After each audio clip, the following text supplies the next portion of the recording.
네, 안녕하십니까. 부부 펀드하기 이병준입니다. 자, 오늘은요, 집안에서 문제를 일으키는 문제아가 가장 큰 피해자가 된다는 이야기를 드리겠습니다. 자, 얼마 전 아들 둘을 둔 엄마가 왔습니다. 아마 얼굴 표정만 봐도 이 엄마가 얼마나 힘들게 사는지 단번에 알 수 있죠. 벌써 뭐 얼굴 표정에 삶의 의욕도 없고요. 온몸 힘이 쭉 어깨 힘이 처져 있고 살 의욕이 없는. 자, 사실 요즘에 아들 둘은 둔 엄마들 결코 참 쉽지 않은 때가 됐습니다. 오죽하면 여러분 이런 유머가 돌고 있다는 거 아닙니까? 자, 아들 하나에 딸 둘을 둔 부모는 금메달이랍니다. 그리고 딸만 둘을 넣은 집은요 은메달이랍니다. 아들 하나 딸 둘을 둔 집안은 아들 하나에 딸 하나 이런 집안은 동메달이라고 하지요. 그러면 아들만 둘 둔 집은 어떻게 되느냐? 메달 순위에 못 들어간답니다. 자, 이분들 위해서 준비된 메달은 목메달이랍니다. 뭐 이런 말들, 뭐 또 최근에 또 딸 둘 둔 부모는 비행기 타고 다니다가 죽게 되고, 아들만 둘 둔 부모는 양로원에 왔다 갔다 가도 죽게 된다. 뭐 이런 어떤 농담도 있는데요. 자, 언제부터인가 사실 이게 아들이 식은 밥이 되는 그런 시대가 되고 있죠. 또 입양하는 경우를 보더라도 딸들만 선호하고 이런 경우들도 많이 보게 되죠. 자, 사실 특히 작은 자녀들, 성장기 자녀들, 그것도 아들만 둘 있는, 자, 이런 집의 엄마들 정말 힘든데요.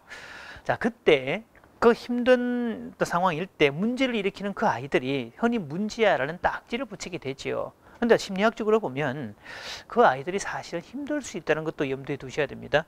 자, 중고등학교 다닐 때는 신체적으로 어른이 돼가고 있고 성정이 발달되고 있어서 일단은 남성 호르몬이 분비가 되게 되죠.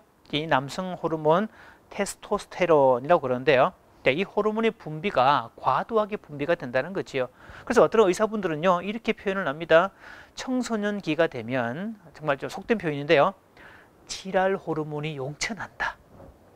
자, 그래서 이거는 그 호르몬이 분비가 과하기 때문에 아이들이 어떤 의지력이나 뭐 자기 통제력 가지고 어떻게 제어할 수 있는 능력이 아니란 뜻이 됩니다. 그래서 그때 부모는 조금 기다려 주셔야 되지요. 자, 그래서 어떤 문제를 일으키게 되고 때로는 폭력 또는 폭언 뭐 이런 기물을 파손한다든지 이런 것들이 나타날 수 있는데요. 자, 나타난 현상만 가지고 그 아이를 문제아라고 단정 짓지 말라는 겁니다. 자, 문제만 보면 정말 문제를 일으킨 아이가 문제가 맞죠. 그러나 이거 가족 치료적 관점에서 보면 그 문제아가 가장 큰 피해자가 될 수 있다는 거죠. 자, 이 얘기를 하면요, 상담실에서 엄마들은 의외의 표정을 짓습니다. 아니, 명백하게 문제를 일으켰는데 걔가 왜 피해자냐? 내가 피해자지, 걔는 가해자고 어떻게 그게 말이 되냐라는 표정을 짓죠. 자, 보십시오. 어떤 아이가 문제를 일으키게 되면, 그래서 그것도 반복해서 문제를 일으키게 되면 우리는 그 아이에게 문제아라는 딱지를 붙이게 되지요. 자, 이것을 낙인 효과 또는 스티그마 효과라고 합니다. 일단 머리 이마에다가 문제아라는 딱지를 붙이게 되지요. 그러니까 이 친구는 딱지를 붙이고 있기 때문에 보는 사람들이 누구나 알 수 있는 문제아가 된다는 거지요.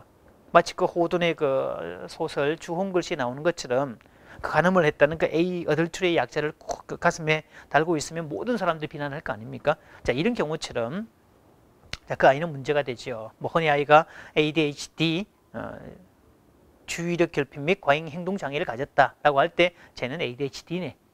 이러면 항상 이 아이는 그게 문제가 된다는 거죠. 그래서 딱지가 아이를 더 망치게 되는 경우가 된다는 겁니다. 자, 부모들에게요, 거기다가 아이가 피해자일 뿐 아니라 공로자라는 말까지 사용하게 되면 그 부모들은 거의 이제 뭐 멘탈 붕괴 상태까지 빠지게 되죠. 자, 가족 치료에서는 그 문제를 가진 아이를 정말 지정된 환자, 그래서 IP라는 단어를 씁니다. Identified Patient라고 해서 정말 문제를 일으키는 그 아이인데, 자, 이 아이가 문제를 일으켜 줌으로써 다른 가족이 돌아갈 수 있도록 만든다는 거지요.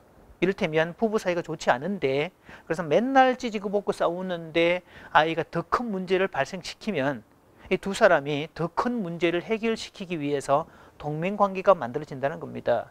그래서 사이가 좋지 않으면 애가 지속적으로 문제를 일으켜 주어야 부부가 그나마 돌아갈 수 있게 한다는 거지요. 그런 점에서 공로자가 된다는 거지요.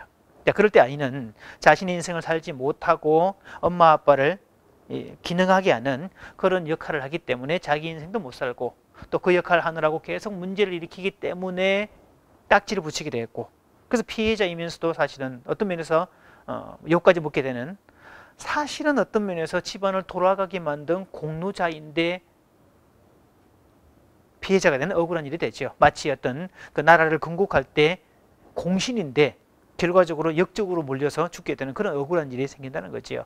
자, 그래서 표면상 드러나는 문제만 가지고 그렇게 꾸중하거나 폄하하거나 단정 짓지 말라는 겁니다. 사실 그 아이가 자신의 성장을 포기하는 그때, 그 부모가 돌아가게 하려고 공로자가 되는 순간부터 문제를 일으키고 할 때부터 그 아이의 내면 수준은 멈춰 있는 상태가 됩니다. 그러는 동안에 친구들은 점점 더 올라가고 자기는 멈춰져 있을 때 이 괴리감이 자꾸 커지게 돼 있고요. 이러다 보면 점점 더 힘들어지는 관계가 될 수 있다는 거죠. 그래서 아이가 문제를 일으키는 그 이면 속에 그 숨겨진 그 메시지는요, Please help me라는 게 들어있다는 것을 부모들은 아셔야 됩니다. 그래서 나타나는 현상만 가지고 다그치거나 혼내거나 쟤가 문제야, 쟤만 없으면 돼, 얘만 고치면 돼, 이렇게 말하는 거지요. 그래서 가족 전체를 볼 수 있는 시각도 있어야 되고, 그 아이가 사실은 어떤 면에서 문제를 일으키는 주범이지만 사실은 어떤 면에서 피해자이고 또 우리 가정을 돌아가게 하는 공로자라는 사실을 잘 기억을 해야 아이를 제대로 도와줄 수 있게 됩니다. 자, 그래서 이런 거를 이해하는 것만으로도 아이를 도와줄 수 있게 되죠. 그래서 진정한 사랑은 상대방을 충분히 이해한 그 바탕 위에서 세워지는 겁니다. 어쩌면 부모들이 아이를 이해하고 있다고 얘기하지만 사실은 자기 관점에서 이해한 것일 수도 있다는 뜻이 되죠. 자, 평화운동가 틱낙한 스님이 이런 표현을 쓰지요. 이해하지 못한 채 더 사랑할수록 그 사람을 사실은 더 괴롭히게 된다. 그러니까 사랑의 행위가 또 자신의 결핍을 메꾸려고 한다면 일종의 장사 속이 되는 거고, 그럴 때 사실은 자신과 주변 사람들 더 괴롭히게 된다라고 말이죠. 자, 그래서 오늘 문제를 일으키는 그 아이, 흔히 말하는 그 가해자, 그 문제투성인 그 아이가 사실은 피해자이고 또 집안의 어떤 공로자라는 사실, 그래서 그 아이의 숨겨진 마음 속에 플리즈 헬프미라는 메시지를 드러난 이야기를 쭉 드렸습니다. 그래서 아이를 오늘 좀 새로운 시각으로 좀 볼 수 있기를 바랍니다. 감사합니다.